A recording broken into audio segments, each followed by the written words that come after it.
In the capital city of Minsk, citizens whisper rumors of defections and power struggles. The internet is heavily restricted, social media networks are blocked, and the state media is pushing the narrative of foreign interference. Yet, people on the ground describe a different reality, one of fear, confusion, and exhaustion. Food prices are rising, ATMs are running dry, and many residents are stocking up on essentials. Protesters who once filled the streets in 2020 calling for democracy are now silent, not out of loyalty, but out of survival. In cities like Hrodna and Brest, small clashes between rebel and loyalist units have been reported. For ordinary Belarusians, daily life has become a waiting game, waiting to see who will emerge victorious in a conflict that feels both inevitable and unpredictable. When we look at the performance of Lukashenko's government, it becomes clear that the system is straining under its own weight. The state's response has been chaotic and slow. Emergency broadcasts urge unity, but the public no longer listens. The president's once loyal military command appears divided. Some commanders have refused to follow orders. Others have defected entirely. Lukashenko himself has been largely absent from the public eye, appearing only briefly on state television to promise that order will be restored. But the machinery of power that once seemed unstoppable is now faltering. Tanks are rolling out of bases, but not all of them are under government control. Police checkpoints have multiplied across the highways, yet many officers have deserted. The government's performance in managing the crisis is reactive rather than proactive. It is fighting to survive, not to win. Security, both for the regime and the public, has become the top concern. Military vehicles patrol the streets, drones hover over neighborhoods, and civilians are stopped and searched at random. Curfews have been declared in several regions. Many families are hiding indoors, afraid to step outside after dark. Journalists, both local and foreign, are finding it nearly impossible to move freely. The government has increased digital surveillance, tracking citizens' online activity and detaining those who share unauthorized information. Across the border, neighboring countries are tightening immigration controls, preparing for the possibility of mass displacement. In some areas near the Lithuanian border, humanitarian organizations are setting up emergency shelters in case the conflict spreads. The sense of safety that once existed in Belarus has vanished, replaced by tension and fear. What makes this situation truly unique is how it differs from previous crises. This is not a foreign invasion or a simple protest movement.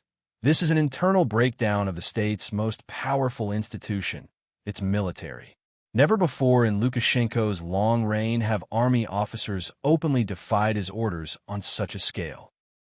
It's a geopolitical vacuum that could quickly turn volatile if the situation deteriorates further. The cost of this turmoil, the real price of collapse, is being paid by ordinary Belarusians. Inflation has surged, with basic goods doubling in price within weeks. Gasoline shortages have begun in some areas, and black markets are emerging. Businesses are shutting down, and foreign investors are pulling out.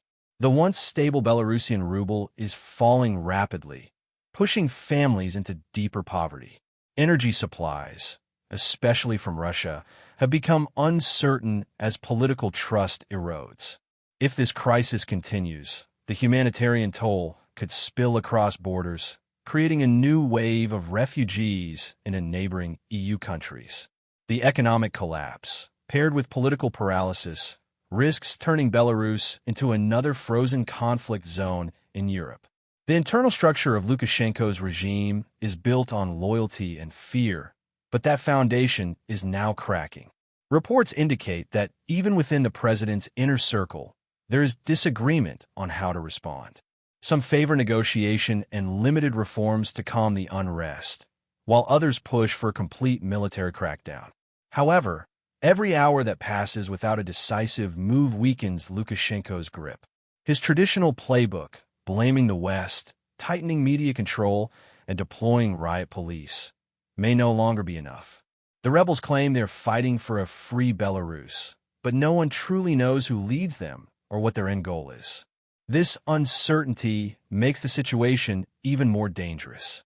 Despite the chaos, a small segment of the population remains loyal to Lukashenko, convinced that any alternative would mean total collapse.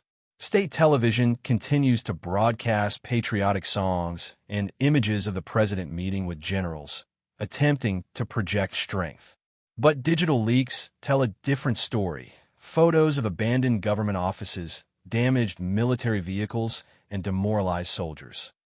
The illusion of stability is fading. Belarus today feels like a country standing on the edge of transformation, where each new day could bring either reform or total ruin. As we analyze this unfolding crisis, one truth stands out. The balance of power in Eastern Europe is shifting once again. Belarus has always been a bridge between East and West, democracy and dictatorship, freedom and fear.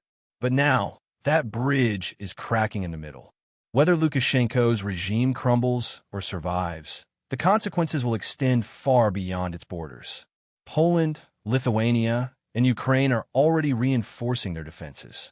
The European Union is holding emergency discussions on sanctions and aid packages. Russia is watching closely, calculating how to protect its interests without igniting a wider confrontation.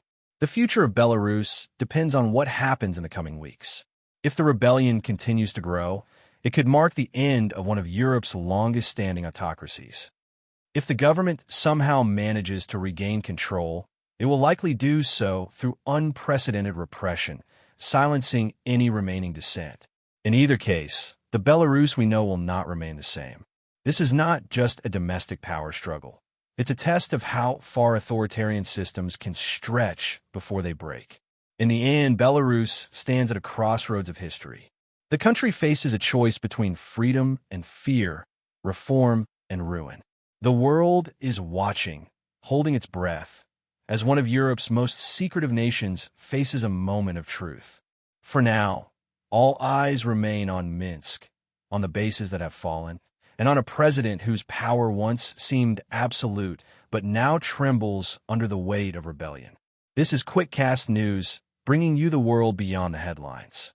Stay tuned for updates as we continue to follow the Belarus breakdown. And don't forget to like, share, and subscribe because the truth deserves to be seen.